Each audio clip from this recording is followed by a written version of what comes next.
আজ আমি তোমাদের সাথে একটা রান্নার ভিডিও শেয়ার করব। এই যে গাজরগুলো, তো এখন শীতকাল, এখন এই গাজরগুলো বাজারে দেখতে পাওয়া যায়। তো বরমাসে বাজারে দেখতে পেয়ে এই গাজরগুলো কিনে নিয়ে এসেছিল। তো গাজরগুলো কিনে আনার পরে আমি ভাবলাম গাজরের হালুয়া বানাবো। আর যখন ভাবলাম যে গাজরের হালুয়া যখন বানাবোই, তাহলে গোপু সোনাদের জন্য ভোগ নিবেদন করব, সেইভাবেই গাজরের হালুয়াটাকে বানানো যাক। তো দেখো, এখানে আমি সমস্ত কিছু উপকরণ নিয়ে নিয়েছি। কি কি লাগবে তাও আমি একবার বলে দিচ্ছি।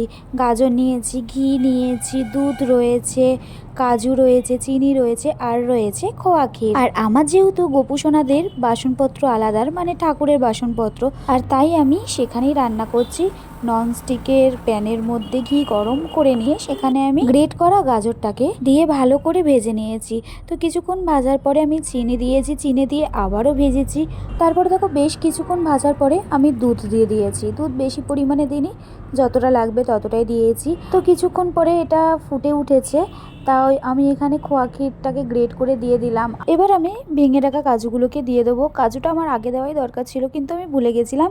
তো যাই হোক, তো দেখো বন্ধুরা, এখানে আমার গাজরের হালুয়া রেডি হয়ে গেছে। এবার আমি ইন্ডাকশানটাকে বন্ধ করে দিয়ে গাজরের হালুয়াটাকে কিছুক্ষণ ঠান্ডা করার জন্য রেখেছিলাম।